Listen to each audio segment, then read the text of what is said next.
Challenging.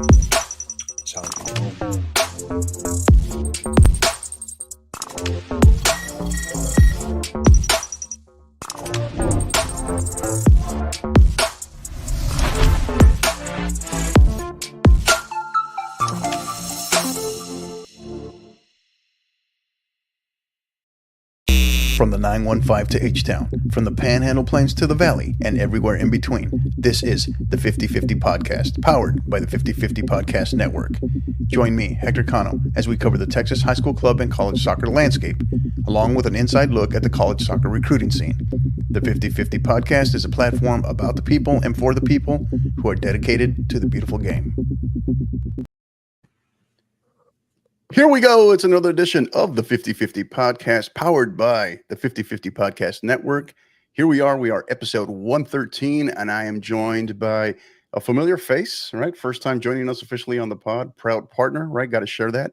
He is the CEO of AR Shots Photography, Alonso Ramirez. How are you, buddy? Good, man. Good. Rainy day, but it's Rainy good in day. here. Yeah. You look a little down. You look. Is that what it is? Is it the rain? Is that what it is? A little tired. Had a long day. Tired, yeah. A lot of planning today. He had a day, right? Yeah, we'll ask you a little bit about that in a second. But hey, glad to have you here. I know you're gonna bring the juice, gonna bring the energy, right? In spite of the rainy day. So excited to have you here. Our first photographer, right? So pretty cool. Making some history here. So tell us how are things, man? What's new? Good. Right now is the what I like to call the low time frame for me. Summertime, not a lot of stuff going on. Just getting ready for the season to start, school season. Once August hits and we get into the school year, right? School year, yeah, we get into to football and then basketball, volleyball, and soccer in December. It just continues on till summer. But right now, I'm enjoying a little bit of the time that I got off. Being a dad, taking my son to all his camps and stuff, getting him ready for the school year as well. Yeah, that's awesome. So tell me, what's worse, man? Being outside in that peak of that heat, Texas high school football, or the opposite, Texas high school soccer in the winter? What's worse? Football. From your perspective, and then maybe from even just a camera photography perspective. So for me, as a photographer, I mean, I'm a retired Marine. Several deployments, so I'm used to the harsh weather. I was also stationed up in Detroit and Cleveland, so I'm used to the cold. We got down to the negative 10s and 15s in Cleveland. What Marine bases do they have in Cleveland? I was recruiting. Oh, gotcha. Okay. Yeah, so I was not a recruiter, but I was the logistics manager for the entire special. Gotcha. Yeah, special duty. And so for me though, here in Texas is the heat. Because you're on that turf, you got to run up and down. And the good thing about football is you can move. For soccer, you can't move. That's the bad part is when I cover SAFC, Austin FC, or international games, I'm stuck at one end of the field. Then you got to literally sit behind the wall and you can't move. So you're comfortable. Less moving. So I say football, and then football. How does that? Yeah, I've noticed that, right? Like I've talked to you a handful of some of the San Antonio FC matches, and you got to remain stationary. How do you stay locked in and engaged and not miss any? Is that harder to stay locked in and engaged versus up and down, moving everywhere? Which one are you more likely to miss something? So more to miss soccer. Soccer is more mentally engaging because you never take your eye out of the camera because that ball's always moving. Right, it's fluid. Yeah, constantly. And we're bursting shots. You have cameras now, they can go 30 frames a second, 40 frames a second. So imagine, you see a pass, you holding it, you just blasted 60, 90 photos. And then boom, one touch, it goes to the other side of the field, 60, 90 more photos. Mm-hmm. So it's real hard, and you got to stay focused. I can pretty much keep my eyes shut for 90 minutes straight without, hesitating at all. But if I compare any sport, the hardest to shoot for me is soccer, not because it's difficult, just because of the constant movement. Yeah. And you're looking at 5,000 to 6,000 photos a game, easily. So what does that mean, right? So for those of us that we kind of have an idea, but then just I guess the ergonomics behind this, right? you're talking about 40, what did you just say, 30, 40 frames per second? So that's literally one press of the button and it can literally capture 30 to 40 in a row? Is that like continuous shots? Yeah. Is that, yeah. Wow. That definitely 30 frames, and those are all gone. And out of those 30, you may use, 2 or 3. You want the ball right before it makes contact. Do you want, the player when his foot plants? And then, of course, you want the ball on foot because you want to get that ball bending around the foot. Yeah. So, or the headers, headshots, those are great. Yeah. Those are great. When they bend around the head and you got the sweat bouncing off. Those are great. But you're going to shoot a lot. I shoot a lot for soccer. Sweet. Awesome. So, and I guess, and I that part again, in terms of the fluidity of the game versus, I guess, in football, sometimes because of the choreography, right? In football, for example, I'll go back to my first question, right? Because of the weather. But in football, you can kind of have an idea when maybe a big play is mounting, right? Anticipating. Yeah. So football is easy for me to anticipate. Because one, they huddle, line up. As soon as they line up, I love football. It's the game that I love the most. So I always read defenses. I look at the linemen. I look at key indicators that's going to tell me, is it going to be a run? Is it going to be a pass? Is it RPO? So I can kind of, guess, have an idea of where the ball is going to flow to, where the play is going to go. Yeah. And it's simple because they huddle, line up, and then you wait, you're sitting there waiting. As soon as that ball snapped, I start with the quarterback. I look at the quarterback, follow the ball from there. If it's a pass, I stay on the ball. It's real simple. Then the play's done, I'm done. Soccer? Gotcha. No. Soccer is just fluid the whole game. Yeah.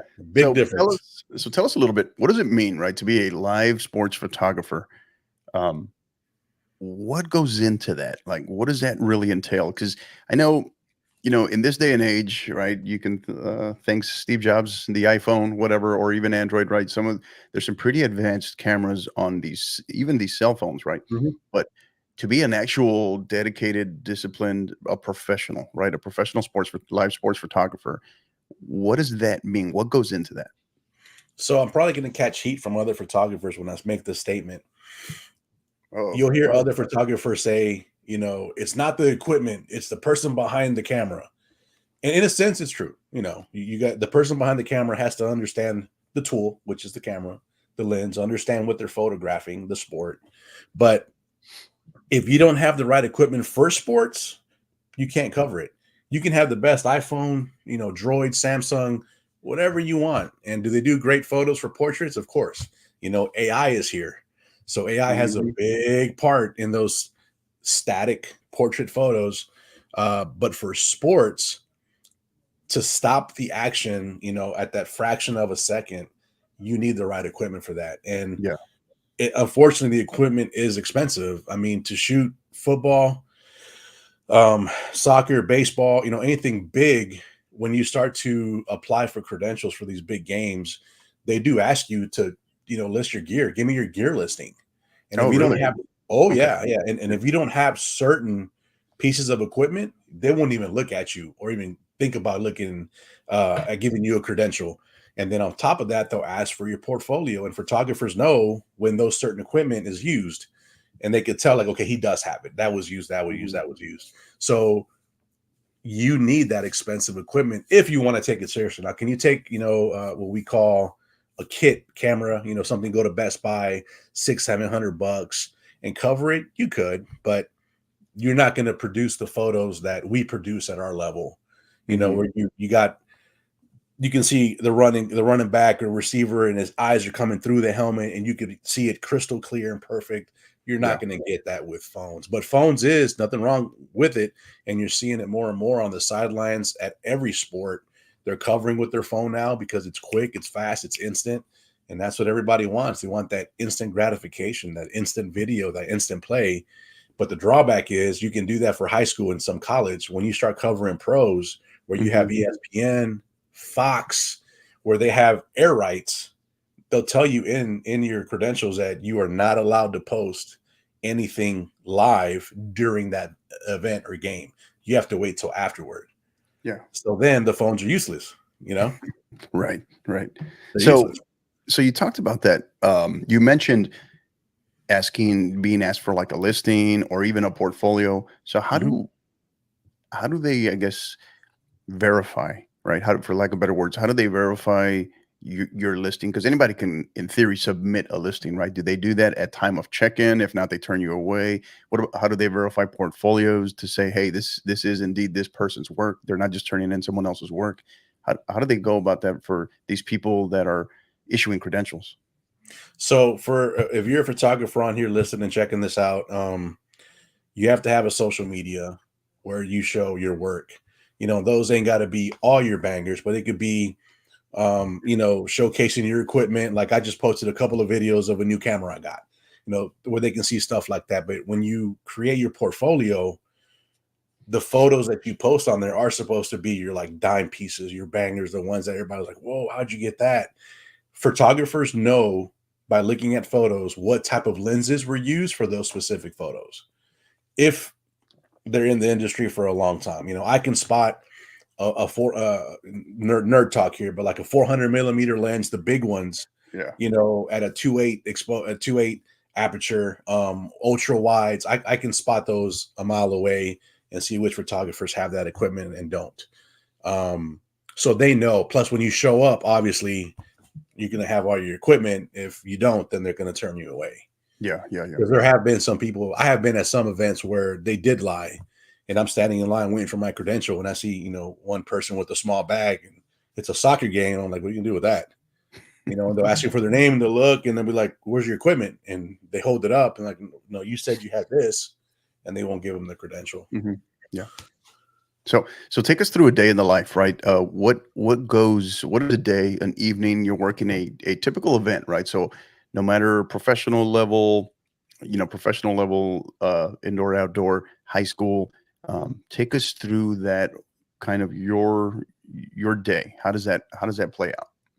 So obviously, I'll go with soccer. I do work a day job, so I work my day job all the way through, and I'm glad the games are at 7:30 or 5, and then 7 o'clock, depending if it's boys or girls. Yeah. Um, I personally like to show up when the team shows up because I want to get those photographs of the kids coming off the bus, walking into the stadium, those B-roll environmental cool shots, the warm-ups, the coaches, because each school may have, they may have a certain thing that they do beforehand. You want to capture that. And then there are some kids that are on the team.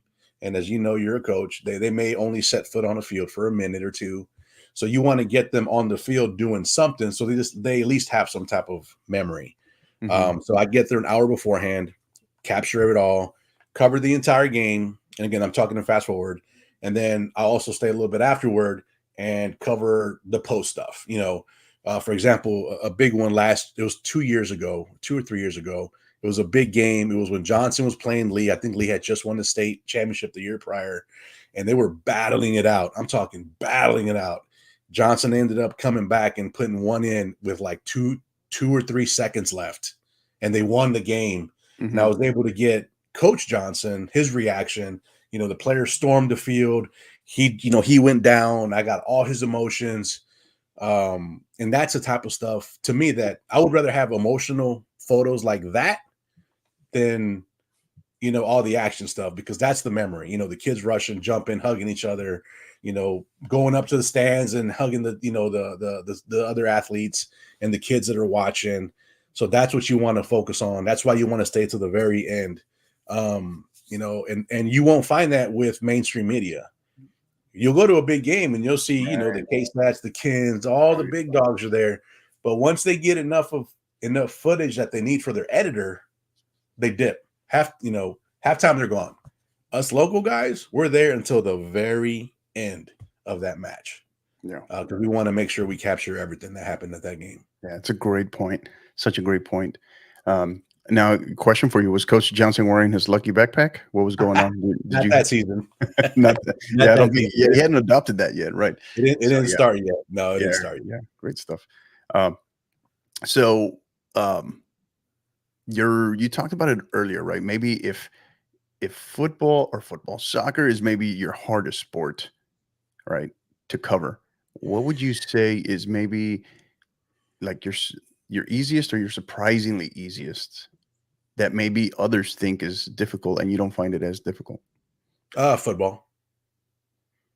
If you see me on the field, a lot of the students that are with that school that follow me on social media, and when I get there, like I'm not one of those photographers that gatekeeps or keeps people away. There's plenty of people that follow me that know that I brought them on to cover UFL with me last year, or XFL, the Gunslingers, SAFC games, and these are kids in high school, that I would call interns and bring them on with me. And I'm all about sharing information and teaching and giving those kids an opportunity to shoot. I even give them my equipment when I'm there, like, hey, you want to shoot with my big setup? And they get excited and they start using it, because I enjoy that. So me knowing football so well, and I always get asked, like, hey, how'd you get that shot? How do you always get those shots, at UTSA? How do you know when they're always going to score? And it's because I read the offense and the defense, and I know the offense well enough to kind of guess what they're going to do. So I'll get into certain positions, and people started noticing that the little high school kids would start to follow me, and I would have like little herds follow me around the field, which is fine. And I would start teaching them certain things. But to me, the easiest sport for me is football. Maybe it's because I love it so much, but it's easy for me to cover. Very easy. Gotcha. So greatest, so it's kind of a two-parter here. Greatest and wildest event, match, game, whatever you've covered. What would you say that is? Oh man, 2013, 12, stationed in Cleveland, shooting for Reebok CrossFit. It was the CrossFit regionals back when CrossFit was like the real CrossFit, not what it is today. Entering its prime, I guess. Yeah. Yeah, I'm talking when I went in Cleveland, I went down to Columbus, and it was the Central East regionals where you had Rich Froning, Scott Panchek, Dan Bailey. I mean, all those old school guys. Oh yeah, I got a photo of all of them, their name placards. Boom, and I got to see Froning in his prime. And I have a lot of photos that regionals of them, battling it out, Holmberg and Panchek, and again Froning just annihilating everybody. But that's when CrossFit was in its prime, like prime. Those were the big names, and I was right there shooting for Reebok and CrossFit, capturing it. So is that your greatest or your wildest or both? Say wildest. What would you say maybe your greatest goes down as, like, maybe, hey, this was great event, great, and I feel like I got maybe some of the best shots I've ever gotten? Completely different than what I do now. Sports, it's actually more photojournalism. It was my second deployment. I had a little Casio camera that I bought at point and shoot. It was a Casio XLM, like 110 or something. It was just a point and shoot. And I've been into photography, my whole life, but I would take that thing with me everywhere. And, I'd have my rifle in my right hand and I had the camera in my left, and I documented the whole year. So I have like amazing photos back in Iraq. And I was everywhere in Iraq. So I have photos of the whole country, Ramadi, Fallujah, Baghdad, Al-Walid. I can go on and on and on. And I have thousands of photos from that one deployment that just, to this day, blow me away. Good photos, yeah. I would say that. Wow. So did it look anything like this? Yeah. I don't know if you can make that out. I'm trying to get the lighting right. It was probably like the first generation of that. Yes. Yeah, this is a 7.2 megapixel Casio XLR. Yep. I had that series, but it was 2006. We've had this is around that same time frame. Mm-hmm. That's how long we've had, and it still works. It still takes phenomenal pictures. Yeah. Too. This thing takes phenomenal pictures. I know. Truth be told, my wife and I didn't stop taking pictures using this till a few years ago, just a few years ago. So, because it's still that good. So we still have it as a kind of a emergency go-to if needed. Crazy, you got it. Yeah, that was it. Yeah, I heard you saying that. I was like, wait a minute, I think I have that right here actually. So that was not staged, folks. In case you're wondering, that was not staged whatsoever. No, it wasn't. Pretty cool stuff. So, got a question here from Alex Garza. Who is your favorite Dallas Cowboy? Oh God, this is about to go off the rails here. Yeah, see all of my Cowboy stuff in the back. Alex is another. Here's a pitch. Alex is another great photographer here in the 210. Retired SAPD. He's Max Preps. He's actually my go-to guy when I do big events. He's my second shooter. So the guy's phenomenal. Look him up on social media and everything. But Alex, to answer your question, dude, all the frames behind me are from Hall of Famers from the Hall of Fame, and it's all the Cowboys that have been inducted into the Hall of Fame. But for me, I grew up obviously when the Cowboys were the Cowboys, the dynasty. But I would have to say probably Deion Sanders, man. Really? When Deion was there, yeah. And the reason is I played, right cornerback. And when he came out, I used to idolize him because I was punt returner, kickoff returner. Yeah. And he was the only one that, he would talk mess, point at you. I'm running this back, and he's back there doing things. And then he did it. So I love Deion because he talked a lot of smack and he backed it up. Yeah, my favorite, my all-time favorite, because obviously I'm a Cowboy. We've had this conversation before. I'm a Cowboys fan as well. And so my favorite is, it's almost like a 1 and 1A, but ultimately my favorite is Roger Staubach. Oh, yeah. And my probably one player that I could personally most identify with the most in terms of me was probably, and he was also really like, this is why I say 1A in terms of favorites, was remember Billy Bates? Yeah. Number 40. Yeah. 40. Yeah, so yeah, I mean, just those are the kind of guys that I always gravitated to. So yeah, great stuff. But yeah, we won't spend too much time talking Dallas Cowboys because they're we'll lose people. It's a short conversation. But all right, so we transition here, Coach Alonso. We transition here. Tell us a little bit about. We talked in terms of greatest, wildest events, some of the things that go into play in terms of being a photographer, but the importance of the need, I guess, in the modern day, right? The importance of professional photographers and content creators. How I'm sure you kind of get those questions from time to time, particularly because, as we just mentioned, so many people have the phone now and they think that it's the same quality. It's just as good, right? And I don't have to pay anything, right? Talk about the importance of those professional photographers and content creators. So there is a difference in content creation with professionals and phones.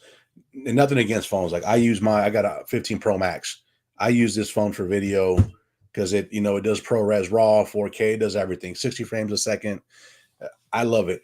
But the importance of having professional grade content is because right now, as an athlete, I'll speak to the high school kids, if you don't have a social media account, if you don't exist online, you're going to be ages behind the kids that do have it. If you look at all the big stars, no matter the sport, that are moving on, playing D1, D2, have a whole bunch of offers, and you look at their social media, they have a huge professional looking social media account. The ones that don't are overlooked, but then they're asking that question like, wow, hey coach, how come I'm not getting any looks? How come I'm not getting any calls? Well, you're not putting yourself out there. And I have this conversation all the time with parents, even coaches. There's been times where I've had schools reach out to me like, hey, can you come cover us? And I'm like, sure, I don't mind going, and giving you guys some coverage, and, we can collaborate on social media. And then when I ask them, well, what's your social media accounts? Well, we don't have one, or we only have this. And they'll have like 10 followers. There's nothing wrong with that, but it just shows that they're not putting in the effort to exist online. The engagement level. Yeah. So then why am I going to go out there and try and give you exposure when if I do something, nobody can reach you because you don't have a social media account? So the more professional stuff you have, the more college coaches are going to actually see that you want to play at the next level because you're taking the time to showcase your stuff, professionally. And I've done, side gigs on the side for hype videos and photo shoots and things like that. Graphics is a big thing too. How do you sell yourself to colleges? Because that's what these college coaches do. The old days of, I hear it all the time from old coaches. Well, if the kid is good enough, they will come. I mean, it's true in a sense, but at the same time, it's not. You got to be active on social media. You got to be super active on social media, I should say, and put your stuff out there because college coaches are busy just like the high school coaches are. They'll tell one of their kids or one of their interns, hey, jump online and, maybe find me a prospect. I need I need this position. I need this. And you'll have a kid that's savvy in social media, grab their phone and start looking at all the different hashtags, and boom, hey coach, I found somebody. Check him out, and here's this whole, here's videos of him practicing, here's videos of him warming up, him at a camp. And the coach is seeing that he's dedicated, to the sport, good grades. And now you got a coach contacting you. So it works both ways. So I say it's very important for it. It needs it. Yeah, no doubt. And tell us a little bit. So some of the most common myths, right, for maybe some of the parents, right, that are listening to this or will hear this later, right? The social media piece, because you and I also, we have marketing backgrounds as well, right? And that's some of the stuff that we work in. And I have this conversation with soccer athletes routinely about, hey, they love the gram, they love TikTok, right? But it's like, all right, tell me about your Twitter account, because that's where coaches, that's where scouts, that's where recruiting coordinators, assistant coaches, that's where they live. That's where they live. Yeah, they might monitor Instagram and the TikToks of the world, but where they're looking for the serious recruits is your Twitter, your X, Twix, as we call it here. But give us a little bit more insight as it relates to, from your end, from that content creation side, why those are so important, and for those athletes that want to play at the next level. Or maybe even not even just the athletes, right? But some of these content creators that maybe want to dip their toe into the content creation piece, or wanting to become a photographer, an AR shots of the world. Why is it important, and how do they go about that? So content creation could be done, from a video perspective, photo perspective, graphics, websites, anything that will help a kid, an athlete, I'll say, go to the next level. Twofold, the athlete also needs to be selective on who he or she chooses to represent them, and showcase what they do and how they do it to the world, because that's what you're doing to these coaches. And when parents ask me about it, like, hey AR, because my son actually has a Twitter. He's had a Twitter account and X account since he was in 4th grade, and I manage it. I've been managing all his soccer stuff and football stuff, and Coach Johnson will tell you the process works. All I did was, as a dad, I would photograph all his stuff. I would make cool graphics with stats. And he played. He played for classics.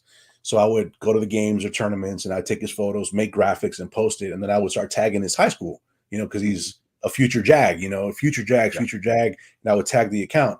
And it got to the point where they didn't know who he was. But in 4th grade, the year after, he went to the first soccer camp. And as he walked up for registration, Coach Johnson goes, I know you. You're the kid that tags me and everything.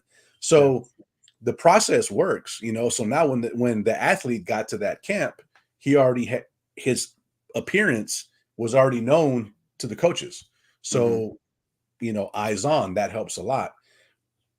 Of course, dad's doing it. But if you have parents that are not the savvy tech kind, you can hire people, and there's people doing it all the time. I get offers and calls all the time. Okay, hey, Art, can you do this for me? Can you manage that? Can you do that? And it's happening now at the high school level. I don't think people realize how big it's becoming now, to where parents don't even want to deal with it, that they'll hire somebody to just manage his social media account. And with that, you can do packages of like, okay, does that include photos, videos, graphics, stuff like that. So the opportunities are there. It's just, you got to know what you're doing and how to do it. Gotcha. So thoughts on, kind of twofold here, thoughts on club and Texas high school soccer, maybe club at large across the state, maybe here in San Antonio, since you're based out of San Antonio, but Texas high school soccer as well. Just what you've seen, what you've noticed, what stood out to you, what you've captured behind the lens, and then just now on social media. What are you noticing? What are your thoughts? I can tell you, when I first retired in 2018 and I came here, we joined SAU because it was right up the road from us. SAU's social media was not that good at all. So I didn't really know what they were doing. You couldn't tell. One of the directors left and took us with him to Classics. So we were at Classics, and their social media was okay. Not the greatest. We have now left Classics, and we are now with SA City. And I can tell you, SA City is banging on social media. They do really well. They got great graphics, great photos. They promote all the kids, not just ECNL, not just ECNRL, but they promote the entire program, which I like at all ages. So it does give that inviting, family of like, hey, if your kid just wants to play, but he's not that competitive, he or she's not that competitive, come to SA City. If your kid is competitive, you're like, hey, we got that too. So from what I've seen at the club level here in San Antonio, SA City is on top of the game when it comes to social media. For schools, man, I've had this conversation with some soccer coaches, and I've even looked at going to college.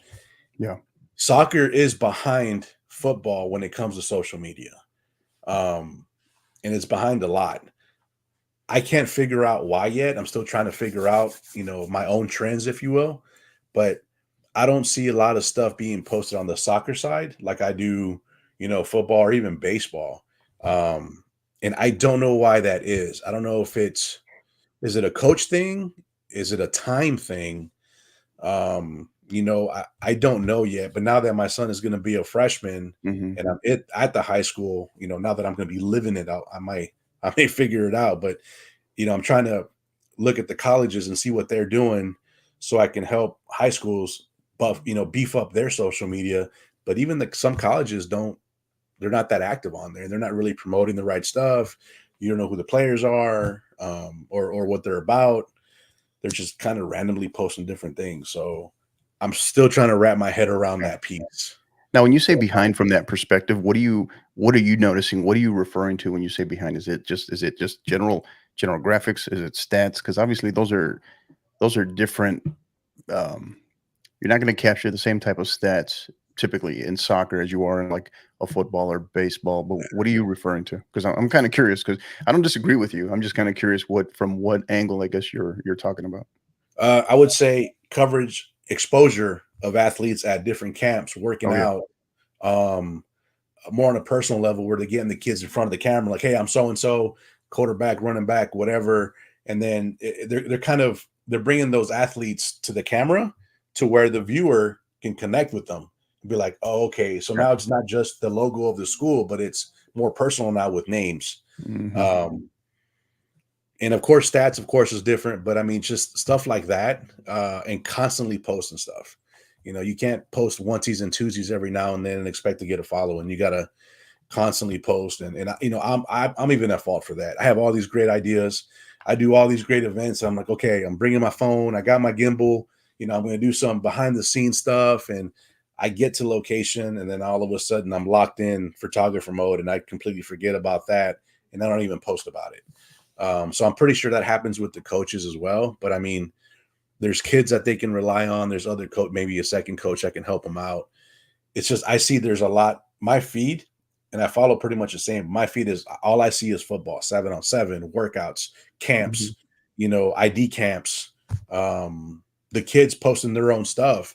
Right now, if you took a roster of football, I guarantee you 60% of them are going to have that, Twix, as you call it, resume, Yeah. all their stuff on there. And then you compare that to soccer, boys or girls. I could promise you the only ones that have the big accounts are your superstars, not your, good athlete that could probably play D2 and start. They don't Yeah. have it. Yeah. Good. That's good. Yeah. I don't, I was kind of curious because I don't disagree with you. I definitely see that in certain aspects as well. But I guess when it comes to feeds, that's kind of all over the place. That's also, those algorithms are also dependent upon who you're following, Yep. who's busy on social media. But yeah, now I am curious from whether it's, you mentioned Club SA City, but are there others that stand out to you across the state, beyond or nationally, whether it's club, high school, even at the college level, some accounts that you see that are pretty active that you really like, that are some good examples of some of the stuff you're talking about. At the high school level, DeSoto. Hmm. DeSoto High School. If you haven't checked out DeSoto High School, just go to their Instagram. I'm telling you, it will blow your mind. So we were talking about professional grade, photos and Yeah. videos, go check out DeSoto. If you look at their account, you can be like, oh, wow, that's what he's talking about. And if they're doing it, everybody else can. The North Shores, the Duncanvilles, the Alitos, the big programs. I mean, they're taking the time and investing the money to showcase what they can do because they're great programs. And that's why the kids are constantly getting offers and constantly going places because they're, King Kong pounding their chest. Look at us, look at us, look at us. Look what we do. At the college, look at, of course, Oregon. Everybody knows that. I mean, their social media is ridiculous. And there's others, I mean, that don't come to my head. At the NFL level, they all do really well, but I have my certain favorite photographers that cover certain teams that I look up to that just do phenomenal work that I don't understand sometimes. Like, how did you get that photo? Like, I need to find out how that happened and then recreate it. Yeah. But they're out there. You just got to look. Yeah. Most common misconceptions you come across as both a photographer, professional photographer, and a content creator. What would you say some of those most common ones are? That the camera does all the work. Oh, that's a great photo. You must have a good camera. I hear that all the time. Or the people don't see how much hours, we actually spend behind the scenes because, like I said, I'll use since football's coming up, I get there an hour prior. Same thing as soccer. I cover all the warm-ups. I cover all the games. And then afterward, I'm still in the parking lot doing a graphic in my truck so I can post it out. And the kids are on the bus or going back to school. Coach is going back to school. I'm going home. Coaches get there with the kids. They're doing the coach stuff at the school. I'm offloading all my equipment. I'm dumping memory cards. Mm-hmm. And I have a great wife. I walk in, my dinner's already on the table. So I'm trying to eat really fast. And we're having a 5 to 10 minute conversation because she knows I got to get up here. And then boom, by that time, it's 11:30, 12 o'clock. Yeah. The photos are finally done exporting. You're talking 3, 4, 5,000 sets of photos. Now I got to say that's where the real work begins, right? Yeah. That's when it starts. Yeah, exactly. That's when it starts. And I got to go through them all. I got to edit them. Then I got to export them and put them in a gallery. And if I don't get them out by Monday or Tuesday, you got to think, what happens when you finish a game? You're already moving on to the next game. Right. So I got to keep up with your tempo as a coach and as a program to stay relevant with what's going on. Because, programs ain't going to care if you post a game from 3 weeks ago. They can be like, well, I don't care about that. We're already over here. Yeah. So that's what I would say a misconception saying that, well, you're just pushing a button. It's easy. They don't see the hours that goes into it. And then think about it. If I shoot a Thursday game, a Friday game, and then a Saturday game, and Saturday when it starts, it's either UTSA or high school, 3 days of back-to-back, I got to do that. So I barely sleep come football season. Yeah. Literally Red Bull and well, you're drinking C4. Yeah, man. Yeah. I'm telling you, it keeps me locked in during the episodes at least. So any other key, another one, maybe like a big common misconception you come across, or would you say is that the ringleader? One that I don't understand is, I have a day job. So my prices, to me, I offer affordable prices, and I run all my stuff through my wife. And I tell my wife, hey, put your parent hat on, put your mom hat on. This is what I'm selling. What do you think as a parent? Would parents go for it? What I've noticed that I won't get a lot of, say, like senior portraits or quinceañeras because my price is too low. So what I've been told is literally that they associate price with quality. And that's another misconception that I'm still trying to wrap my head is like, I don't understand how. So if I'm only charging you, say, like for senior portraits, I charge $300. We can go anywhere you want in San Antonio for an hour. You can change as many times as you want. I don't even put a cap on how many photos you take. If I take 50, 60 photos of you and they're all great, I'm going to edit all of them and I'm going to give them to you and not charge you anything else. Because what am I going to do with those photos? Absolutely nothing. So here you go. There's other photographers out there. You can look on their websites. I'm going to charge you extra for editing. I'm going to charge you, I'm only going to offer you 10 photos. You want 5 more? It's going to cost X amount. That's too much. That's ridiculous. So I do one flat rate and then boom. I've been told that because why is it so low? And I'm like, well, because I'm a dad. I'm trying to offer you a reasonable, price. And I have a day job, so I don't need to make me be making the killing. It's not my full-time job. But if I can make a little bit of cash and you can get your photos, it's a win-win situation. But I've been literally told that price is low, quality must be low as well. which is crazy. Interesting how that works, right? Yeah, yeah. So you mentioned it earlier, right? Some of those that might be interested in this, right? And I don't know how often you get these, but I know you do get some. But those that might be interested in photojournalism, right? Long term, want to study it, want to do internships, want to, some sort of mentorship. Um, how could they go about? Because I know you're open to that. I know you do. You take that stuff very serious. Mm-hmm. How would they go about, for those that might be interested? How would they go about that if they were interested in pursuing that with you? Oh, well, with me, it's simple. Just throw me a DM and we'll talk. I have no problems doing that. And as long as I know you're going to be, investing in your time to learn, then I'm all about teaching. What I know, I'm going to teach. And I actually get a lot of DMs and questions about, cameras and lenses, all the nerdy stuff, right? So that's what made me want to kick up my social media presence more, especially like on TikTok and Instagram. And I'm just going to start covering, from basic photography stuff to advanced, but I'm going to start doing a bunch of videos on equipment, lenses, hey, I'm out here, just because I get so many questions that I figure, well, I might as well just start putting it out there, and that might help somebody. I'm not going to do one of those subscribe and no, everything is free, man. It's free knowledge. I mean, you have YouTube University where you can learn everything, and I'm just here to share the knowledge and have fun. And if I can teach somebody something, cool. If I can bring somebody on with me, like Sydney. Sydney was my intern for 2 years out of Johnson, and I took her all the way up to XFL. She was shooting XFL with me. I've had other kids, other interns where I've taken them to playoffs, big 7-on-7s. I've got them in with me. And as long as they have a good work ethic, that's my thing, is a work ethic.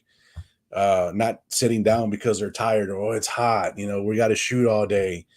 That type of stuff I personally don't like. It's part of the Marine in me. It's we got to get there and get it done, and then we're out of here.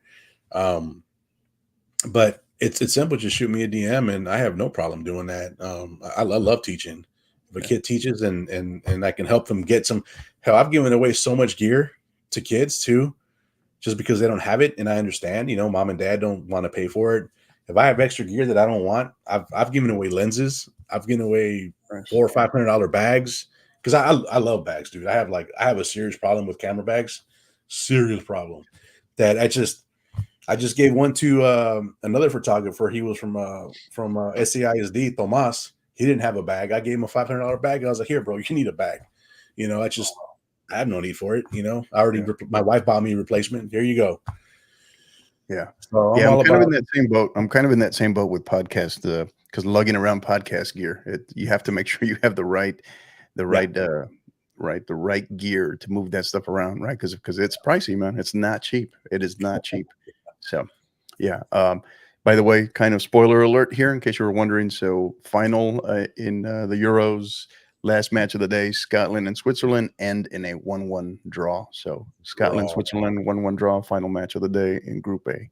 So all right. Let me ask you a soccer question. Yeah. Go ahead. Because that's one of the things that I have a problem with at the high school level. Why don't we end every game with the PK so we know who the winner is? Let's have a shootout. You talking about now? What are we talking about here? You talking about a district game, non-district game? It doesn't matter. Always every game. You have, to me, you got to know who the winner is, who the loser is. Why don't we just PK it out? Well, so oh my God, this is. You would ask me this, 45 minutes in. No, we a couple of things, right? So many different schools of thought. I'm not going to say that there's one right way, one wrong way, or the way that I think of it, but number of reasons in a non-district game, it ultimately doesn't matter. So that's why they just ended in a draw rather than what coaches don't want is, hey, let's play 2 more 10-minute halves. And then if we're still tied, then we end in penalties in a non-district game that's designed to get you ready for district play. Right. So now the other question is not the question, but the other thing is this is in a match, right? In the laws of the game, right? We're talking about just soccer as a whole, not specifically, not NFHS rules, not UIL rules, but just the laws of the game. Officially, a match that ends at the end of regulation, let's just say in a 1-1 draw, right? Like Scotland and Switzerland. to go to penalties, that's just to decide who advances, right? Yeah. You actually, in the books, the match officially goes down as a draw, as a tie, right? So it's not a, hey, this team wins and this team didn't win. So now when you get into the knockout rounds or like in high school when you get to state playoffs, someone has to advance, right? Someone has to advance out of that. So different story compared to a non-district game. So this is why they go to penalties. Now that's the state playoffs. The districts, the UAL says UAL is smart enough to say, hey, you guys figure it out. We're not going to tell you what to do when it comes to that, right? Okay. So every district has their own set of that they vote on, right? You have some districts that are dead set on no, we don't want to go to penalties, right? Because then we feel like some people are going to try to park the bus, play for the tie, and try to beat us in penalties.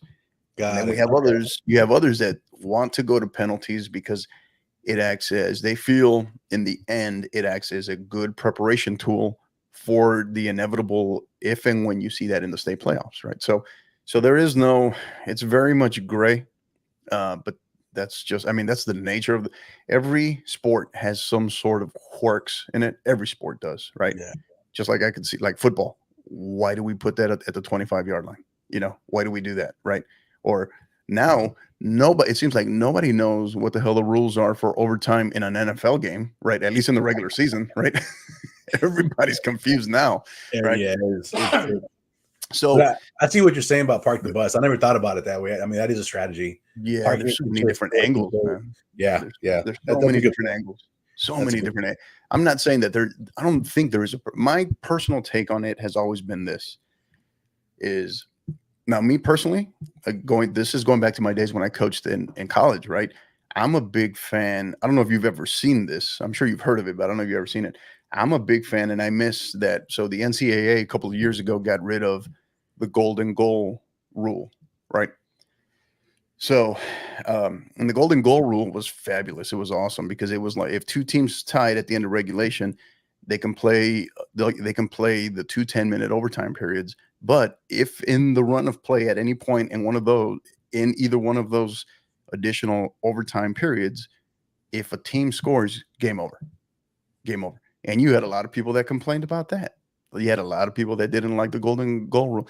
I personally loved it. My take on it has always been this: is whether you want penalties, you don't want penalties, you like the golden goal rule or you don't like the golden goal rule, is like, I always felt as a coach and the way I was raised is like, you start to lose your amount of say as a coach when it comes to overtime, whatever overtime procedure it is. I feel like you start to lose a big percentage of your say once regulation ends, because if it means that much to you, end it in regulation.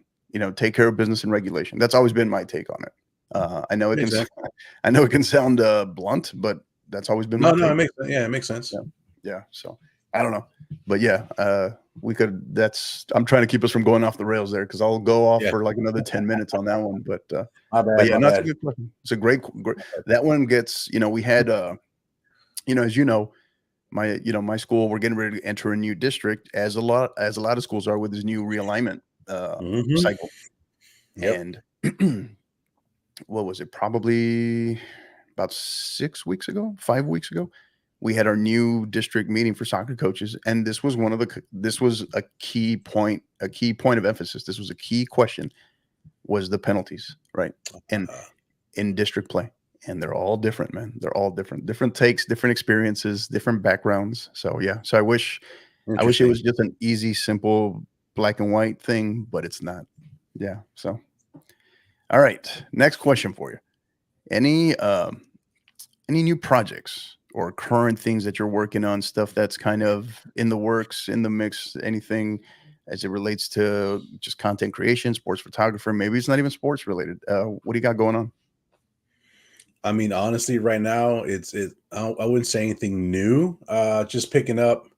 What is happening is I'm picking up a lot of schools for media days, which is good. So different sports. So that's, each sport is different, and I have to capture it and showcase it differently. So that's one thing I'm excited about. Steel reached out to me for girls track, and now it's going deeper into steel, Judson as well. So Alamo Heights. So I got a lot of schools contacting me for the media days. I even had a few from Houston. Sealy contacted me to do their media days. So that's going to be another project if I do start taking, the schools that are outside of San Antonio. I got to travel, like you said, get to lug all your gear out there with you, and then make it happen. So for right now, it's just picking up more schools and making sure I take care of them. Yeah. Yeah. So now I know you mentioned this earlier, and I was going to ask you about it. Just like anything, right? There's so much more work that goes into it. Just from, you don't just show up, take a few pictures with your cool little camera, and go home, right? Tell us about today, for example, in prepping for some upcoming media days, because I know you meet with coaches and coordinate stuff in advance in terms of one of the better things, one of the best things I felt in terms of the professional services that you offer is just your preparation, right? Tell us a little bit about today. So preparation is everything. Today, my day started out at 8 in the morning. I was at Johnson High School with Coach Miller, and we sat down for 2 hours, and we literally walked the dog step by step from, what's going to happen with 9th, JV, and varsity. What photos are we taking them? You got the program photos, you got the yearbook, you got the Jumbotron stuff. There's a list of stuff that goes into a media day that you have to capture. And then you're talking big schools, right? The big 6A schools. So you got to do time. You have to allow the proper time to capture, 100 kids on a roster for, say, freshmen, 100 kids for JV. And you got to, it just, there's a lot of things that go into it. So logistically, you have to make sure you have, one, your gear and it's ready to go. Two, you got the proper personnel. Alex Garza is one of them. He's my second shooter. And I'm actually bringing a third. His name is Danny, another former Marine I met at a Gunslinger game. So I'm going to have three of us are actually going to go support this main effort. And I kind of treat it like the military. You know how you prepare for a deployment. You got to, your gear list and all that stuff, backwards plan. And so we sat down and we planned everything out because we got to get the word out to the parents. We got to get everything out on Sports U. And then we got to have everything ready to brief in a PowerPoint at a parent night, because I also show up and brief. So once I took care of Johnson, everything was in the books. Then I shot over to MacArthur and I sat down with Coach Hurst. And same thing. We went through, a little bit of bias there. Sorry. A little bit of bias there. And how Mike can take care of the Bramos. So same thing. We walked the dog, and we had a mom show up that he invited, and they want to do something special. So we got that project going on as well. So there's a lot of planning that goes into it. And then as you get closer to media day, you want to have those real quick confirmation, either phone calls or texts. Hey, coach, any changes? What do we got going on here? And just keep having that constant contact with the coach. So when media day comes, it's just a matter of execution. Obviously, you got to be prepared for the quick fires that pop up, but proper preparation is key, man. You gotta be prepared to plan everything out. Yeah. 3 Marines all together, man. I don't know. That sounds dangerous. I don't know about that one. Yeah. Well, Alex is he's SAPD, but he's pretty much one of us. Because again, going back to work ethic. Yeah, remember. Okay. Gotcha. Yeah, going back to work ethic. I can't have interns or photographers that are complaining about, the environment and the heat. Because as you know, you sit on that hot turf, and us as photographers, we start at 8 in the morning and we're there until we get done, say, 12 o'clock. We don't move. That turf is hot. Our equipment is hot. And you're constantly, there's no lull in the time because there's constant kids. So you're doing stuff, repetitively, nonstop, rapid fire for the entire 4 or 5 hours. Yeah. So that's why preparation and proper planning is definitely needed. Yeah. Yeah. So we start wrapping up here with our first segment, Alonso. Tell us one final question for you here. This one's kind of putting you on the spot a little bit, kind of looking into your crystal ball here. So I'm ready. The future of creatives, right? Particularly just, sports photographers, your content creators, and everything we've discussed, right? Whether it's just media days, graphics, what have you, just coverage of the sport. Where do you see some of that going? Just in general sports, right? And soccer, if you want to dive into that specifically as well. But where do you see that kind of the trends, the analysis? Where do you see that migrating in maybe the next 5 years? It's going to be everything existing online, social media, whether it's any form of outlet, whether it's graphics, video, photos. It's going to be everything that the kids need, the athletes, and also going to help out the school. Because I mean, imagine being a school and, like, for example, your social media, like, you do great graphics, you do great social media content, you're always pushing stuff out there. So it's going to be now a battle of online, which school's making the most noise, because that's what's going to be attracting those college recruiters to make those offers. So then it's going to probably turn into a game of, like, okay, well, which school is making the most noise? And that's what I would do if I was a coach. I would want to be the school in Northeast that has the best platform, is always putting stuff out there. I want the most college visits because of my social media, and I want to just ride that, and then I'm going to have it trickle down to my athletes. Hey guys, you need to be doing this too, so you can get more visits, and it just helps out the whole program and also school, because if they're seeing content, say, for football, but then they notice your stuff in soccer, that college will be like, hey, soccer, check out his account. Look at Mac. They want to check them out. They're making some noise, and all of a sudden they're going to go see you too. So I think in 4 or 5 years, the ones that aren't taking advantage of it, or the ones that are not doing it, are going to be left way back in the dust. So what do you say? What do you say to those, right? So those on the outside, maybe looking in, right, who want to categorize everybody as, whether they call them a Facebook, a YouTube, or a Twitter coach, or or a Twitter program, right? To those people that are on the outside looking in, what do you say to them that feel like, hey, this is a distraction and takes away from our actual objective as a team? What do you say to those, maybe those coaches, or maybe those social media administrators, or those parents, right, who feel like, well, hey, they got a great presence, but they're not really all that talented, or blah blah blah. What do you say to those? I will say that, and it's an age thing. I'm 46. I'm old, but I've kept up with technology, and I'm still knee deep in it. So I'm kind of like my 14-year-old kid. I know the same stuff he does. But they're my peers. When I say my peers, when I talk to my peers, because they don't understand it and they don't know it, they don't know what to think of it. So they do say, like you said, it's a waste of time. Or even some coaches will tell me, well, I don't have that type of time. And I understand coaches are busy as hell. But I've offered to show them how to build in time, how to schedule, social media posts, because you can do that. You don't need to sit there physically. Right. You can come up on a Sunday and schedule Monday through Friday stuff and just let it go. And they just don't know that. So you got to teach them, but they have to be willing to be taught. A lot of them just put up the cross and, like, I don't want to deal with it. And it is going to hurt them, but you got to show them, and it's out there right now. You can look at different kids' accounts and see how it is helping them and how it is benefiting them, how they are getting more offers because they're more active on social media.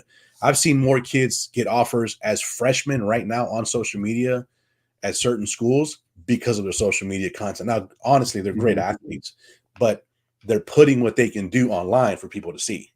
And that's the difference, is they're putting it out there. Their parents have bought in. Their parents are helping them, supporting them. They're running the account.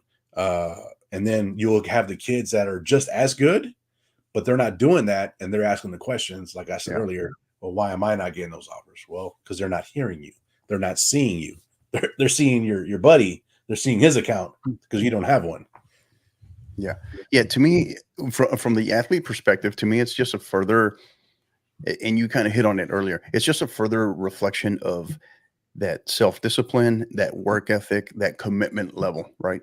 Whether it's film, and understand this for our student athletes out there listening, right? We're going to go one further beyond just graphics, beyond cool pictures and listing stats, but your film, right? Being able to upload film, sharing film, marketing yourself, planting your flag, and letting people know what you're trying to do. And it's not just limited to what you're doing within your respective sport. Are you getting it done in the classroom, right? Are you supporting another club at your school, whether it's, I don't know, just National Honor Society, to name one, all kinds of cool stuff going on, different Spanish Honor Society. There's so many different things that you can do to highlight that you are a complete person, right? Because this is what college coaches are looking at, right? So, and don't get caught up when you do this. Don't get caught up in trying to chase the likes and the retweets or reposts, right?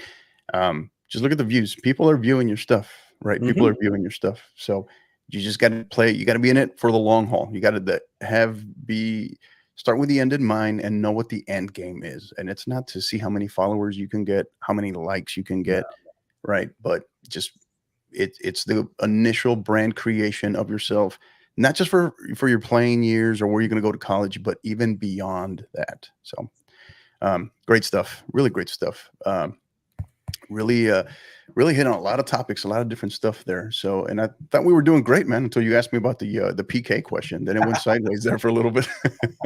No, just kidding. All right, don't go anywhere. We'll be right back with Alonso Ramirez of AR Shots and a quick word from one of our partners. We're thrilled to tell you about our world-class partners, AR Shots, your go-to destination for exceptional photography experiences in San Antonio and across all of Texas. As a seasoned professional and published photographer, Alonso Ramirez specializes in capturing the essence of your most memorable moments. From dynamic team media days and live-action game days to heartwarming family gatherings and elegant senior portraits, he makes every shot count. What sets him apart? His unwavering commitment to deliver the best customer service in the Lone Star State. With major international and professional sports event experience, AR Shots' work speaks for itself. He is dedicated to making your photography experience straightforward and enjoyable. So why settle for ordinary when you can experience extraordinary with AR Shots? Contact him today so he can turn your vision into a stunning reality. Check him out at arshots.net as well as on X and Instagram at arshots.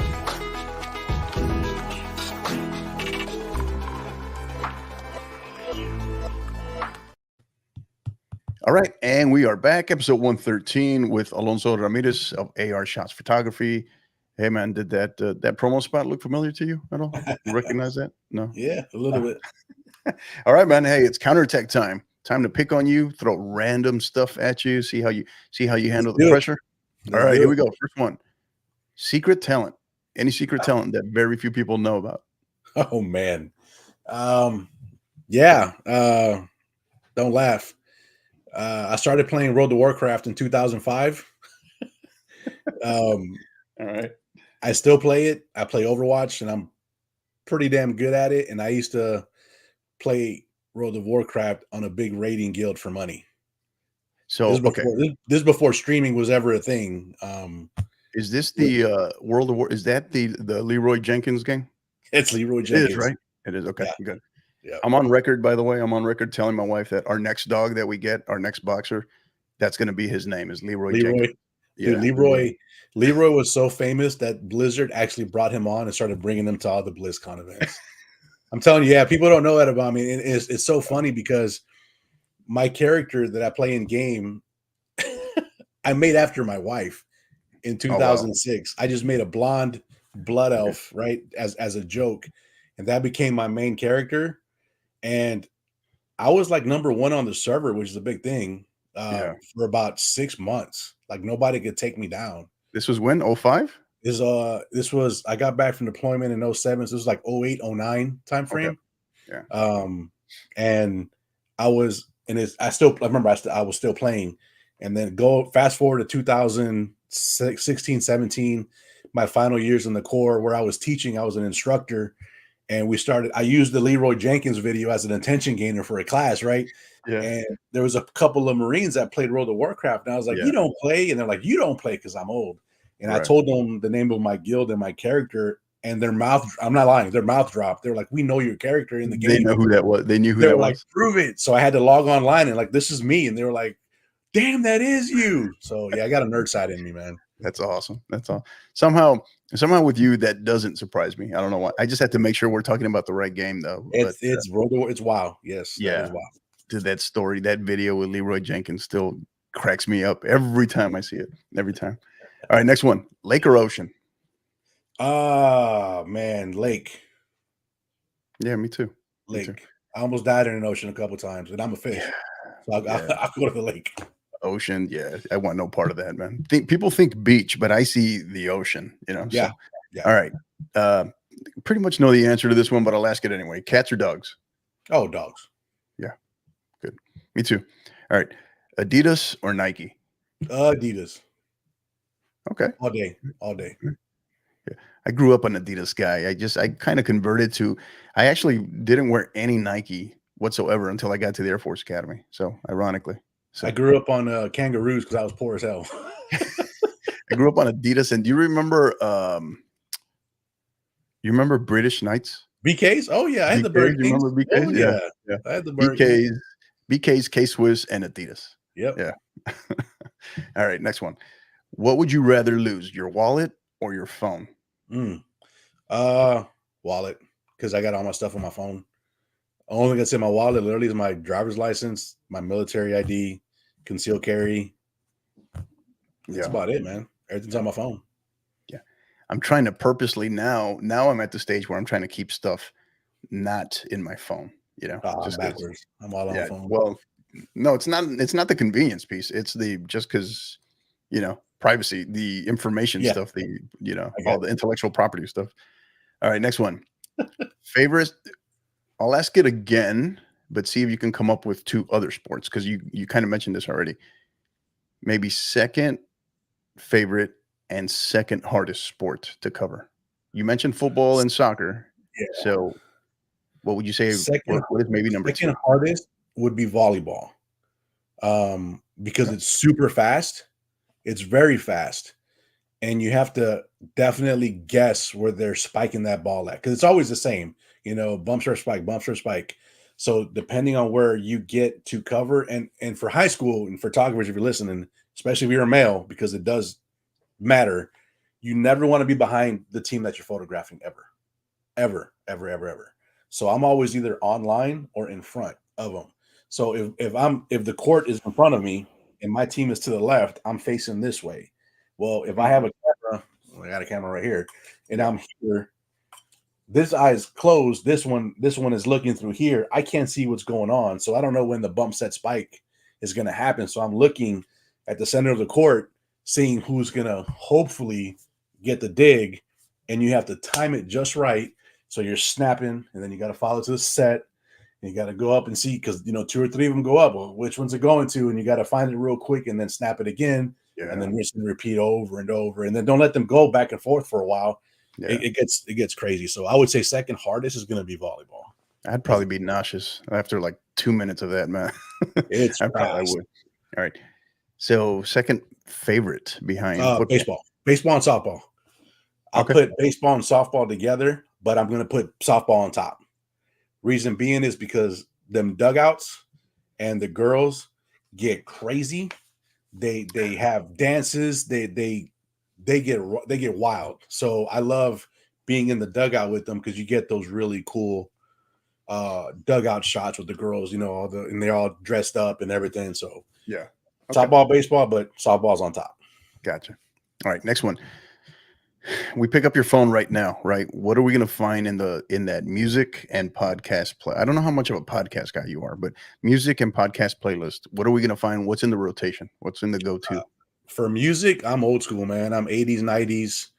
Nothing past 2006 when it comes to hip hop. I'm old school. I'm Oh you wow, know, definitive, huh? 2006. yeah, That's the date. 2006, 7. After that, I don't know. I don't want nothing to do with it, man. That's the My line of kids know all. demarcation.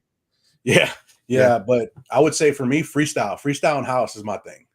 Yeah. Old Okay. school Oh right. freestyle. Yeah. Yeah, old school Yeah. freestyle is always Yeah. playing in here in my house. Yeah. I'll have EDM and house on, and my daughter can't stand it. Yeah. Rock, country. I listen to everything, but I would say freestyle. I grew up a big house guy. Yeah. Big house guy. Yeah.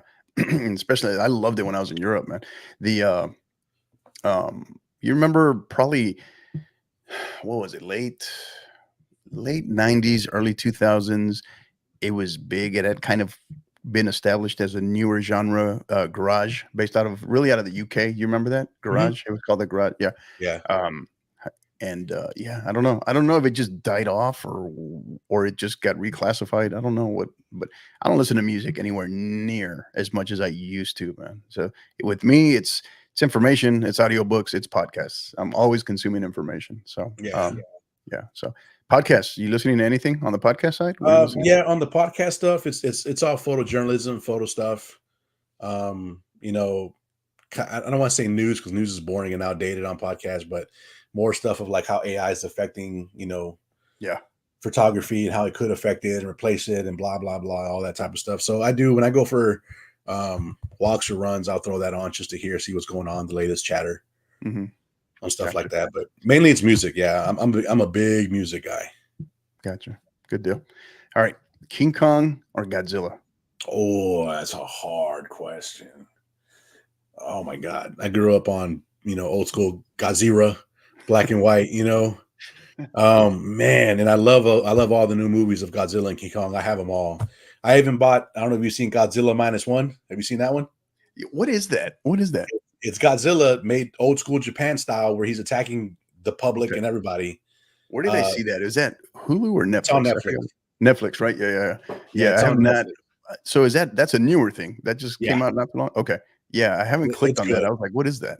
Yeah, it's good. And they also made a black and white version of it. And I bought that one. And that one looks like the old 70s with today's technology and and graphics. But I would see how they filmed it back in the day. Yeah, it was a tiny little dude it was like on a table, right? Yeah. It was like, oh my God. So I would have to say, oh man, I would have to go with Godzilla. Yeah, there you go. That gets you an air horn right there. Yeah. Same here, man. I could handle King Kong movies as long as Godzilla wasn't in it. But otherwise I was Godzilla Homer all day. So, and of course, somehow they always kind of pitted Godzilla as the bad guy once King Kong was involved, right? So and I have this tendency to go for the villain, so yeah. So all right. Now, from your perspective, right, as a sports photographer, any game day / event superstitions or rituals, things about your routine that you handle? I wouldn't say ritual. It's more of a process. And again, going back to the military, it's cleaning your gear, prepping your gear, staging your gear, and then offloading your gear to make sure everything you pack you have and you need, repacking it, and then getting ready to go. So I guess it is I don't want to say superstition, but I do the same thing. Kind of a routine. It's a ritual. Yeah, I do the same thing, same process, same way every time. I could do it asleep and with my eyes closed.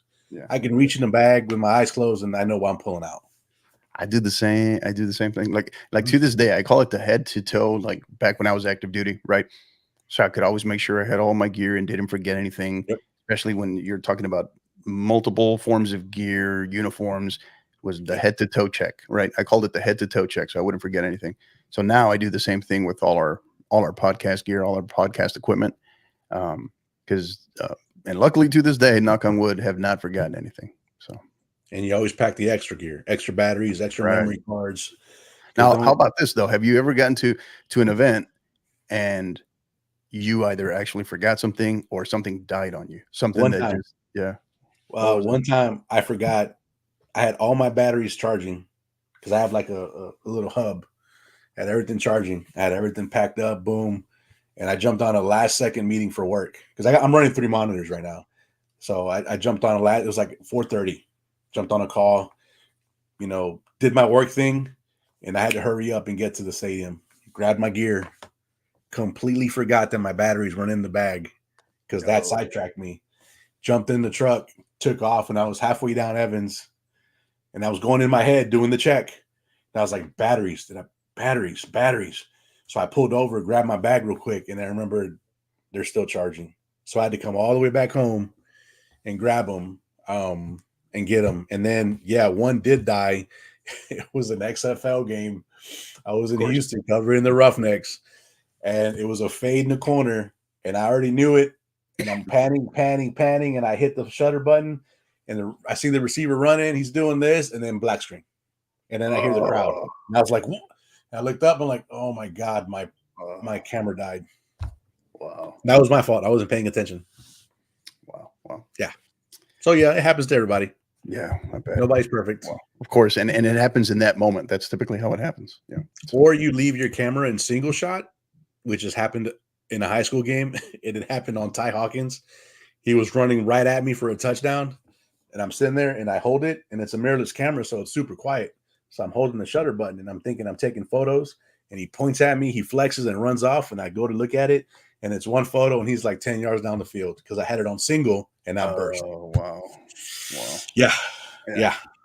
Yeah, noob move, man, but it happens to everybody. Right, of course. All right, most recent binge watch. I know you and I talk about this all the time, but whatever platform, Netflix, Hulu, Prime, another nerd moment. Anime, Solo Leveling. What's it called? Solo Leveling. It's an anime. Is this a series or what is this? Yeah, a it's movie a series. or like it's a show. Show. I'm a big anime guy too. Yeah. Okay. I binge watched that in 2 days. Yeah, the anime stuff I never got into. Oh, I love it. I think it's cool. Don't get me wrong. I think it's cool. I just never got into it. So I love it.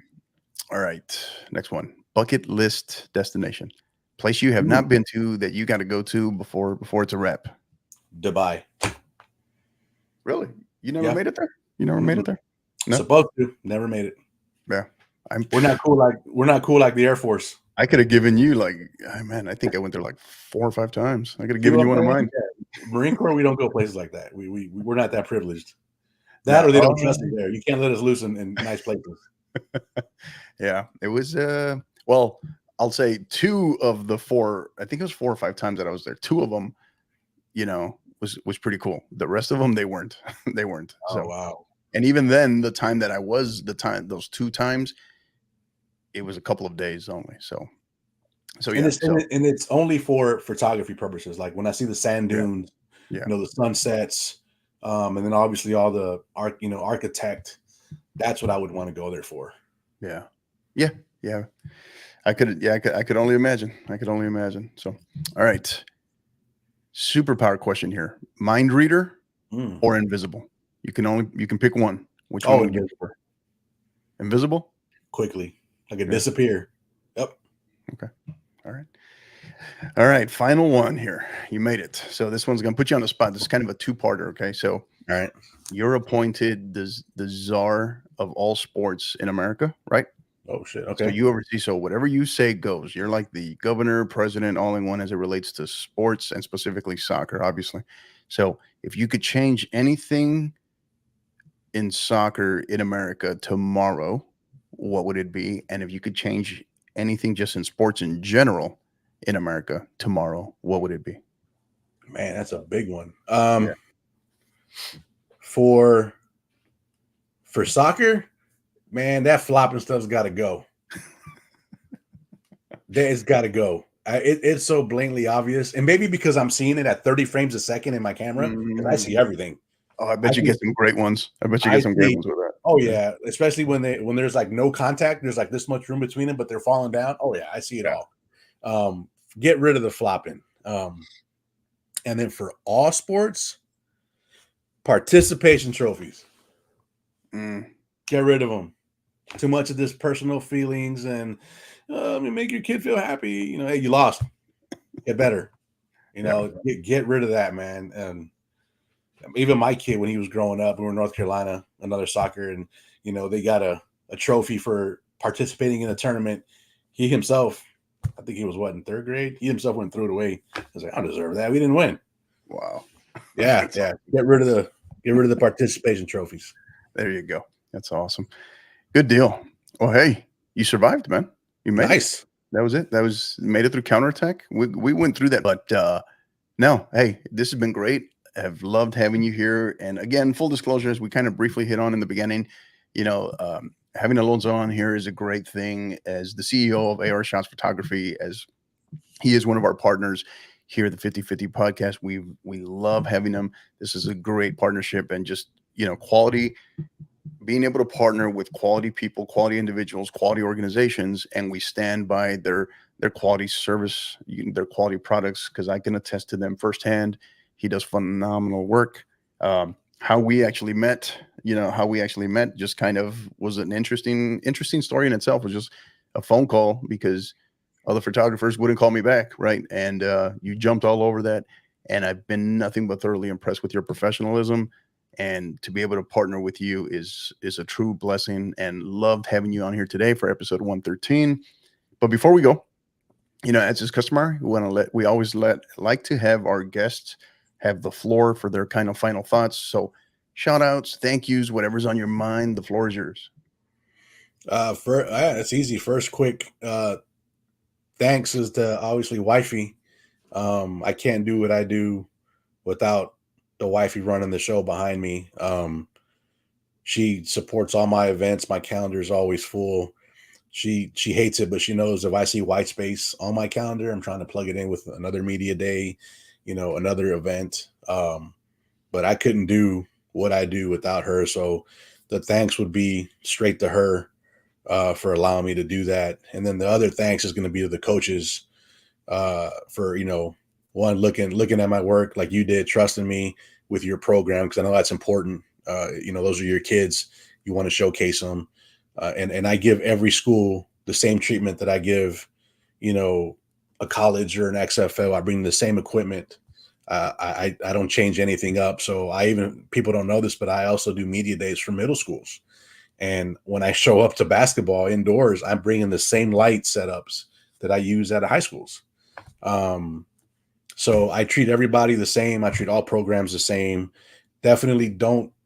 And this is not just for me, but don't look at a photographer's price if it's lower for the quality. Look at their actual work and then start shopping around. If you see that it might seem too low, call them, and that might be their actual price, because in my case it is. That's what I offer. I use professional grade equipment. I'm always upgrading. Any money that I make goes back into my business. For example, if you are on my TikTok, this is my new camera I just picked up. Been waiting for a whole year for this bad boy, and it's finally here, and I'm going to get to break it in here when it stops raining. But if you're looking for more work for this photographer, DM me, follow me on social media. I'm going to start putting out a bunch of more content on photography, video stuff, gear, bags, little quick reviews behind the scenes. I'm going to start now pulling my phone out and actually showing you what it's like at an SAFC game, Austin FC, UFL just finished, but we're picking up going into media days and football. And then I'm going to do every single sport just so you can see what photographers go through. It's not as simple as just hitting a button. So that's pretty much it, man. Yeah, that's nice and simple. Awesome. Good stuff.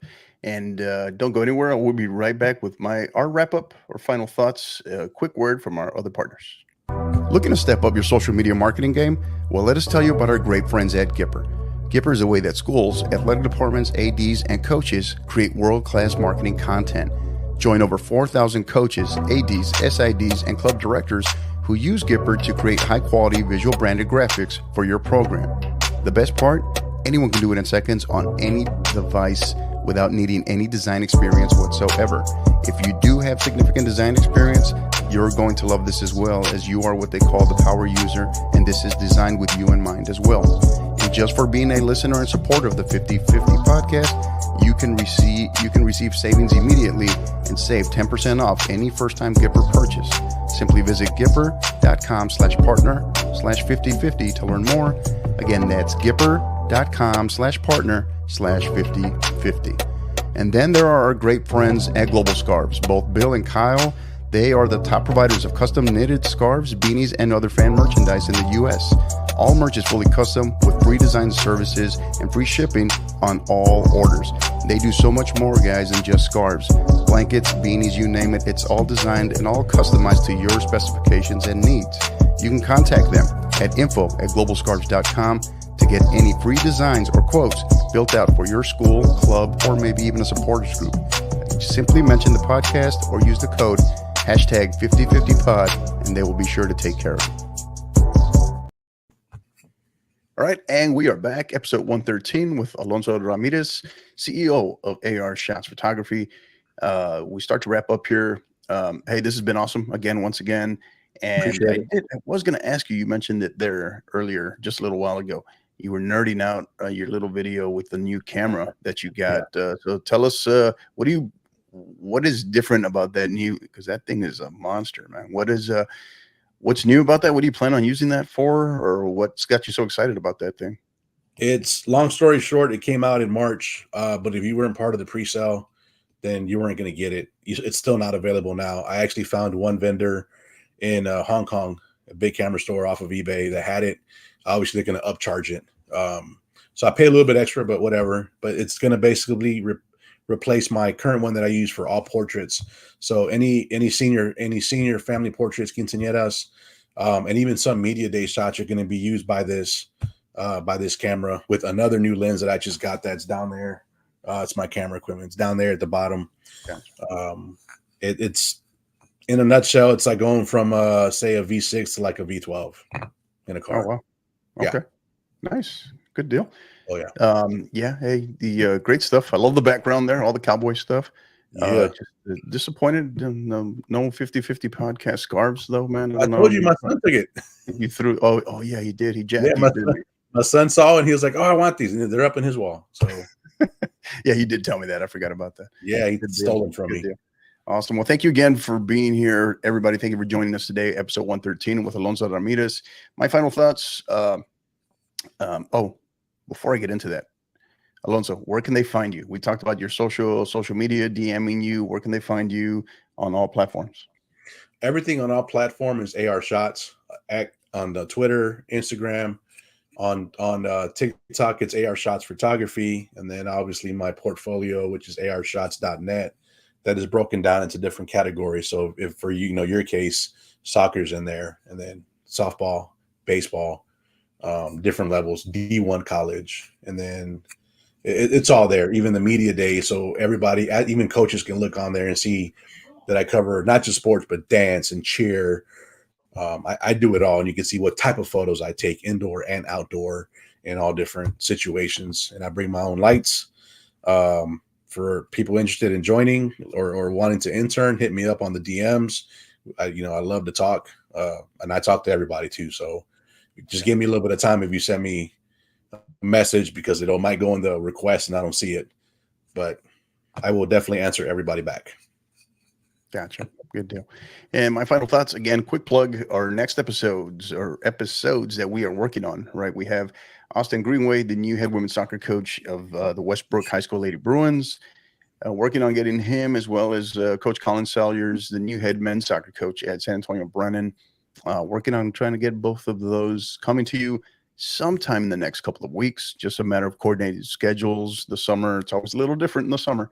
But excited to bring you those, along with some college coaches that we are working on as well. But as you guys know, this is the busy season right now for college coaches in terms of ID camps as well. So continue to work on getting those. Other than that, my main piece, a couple of things are: be safe. We got weather coming in off the coast, so please continue to be safe there.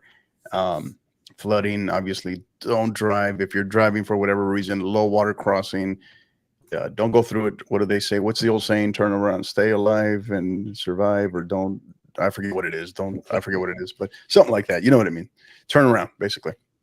So that, as well as on the other side of the state, or just not too far from the state line, our good friends in New Mexico, near my neck of the woods, growing up in El Paso, Ruidoso, the fires that are out in that area, also hoping people are safe as well. So that's going to do it for Alonso Ramirez, CEO of AR Shots Photography. I am your host, Coach Hector Cano. Thank you again for joining us.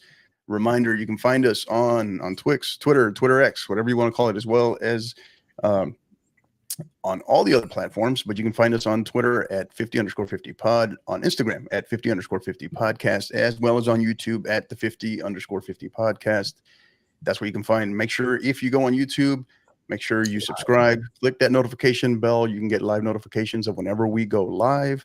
And if you do go on our page, if you click on the live tab, that's where you'll find all our stuff. Since just about 99% of everything we do is live. So that's where you'll be able to find all our videos, including this latest and greatest episode 113. So till the next time, you know what to do. Keep downloading and keep listening. You've been listening to the 50/50 Podcast, powered by the 50/50 Podcast Network. Help us continue to grow by liking, rating, and subscribing on all major podcast platforms. And don't forget to follow us on X at 50_50 pod, on Instagram at 50_50 podcast, as well as on YouTube at the 50_50 podcast. Until the next time, keep downloading and keep listening.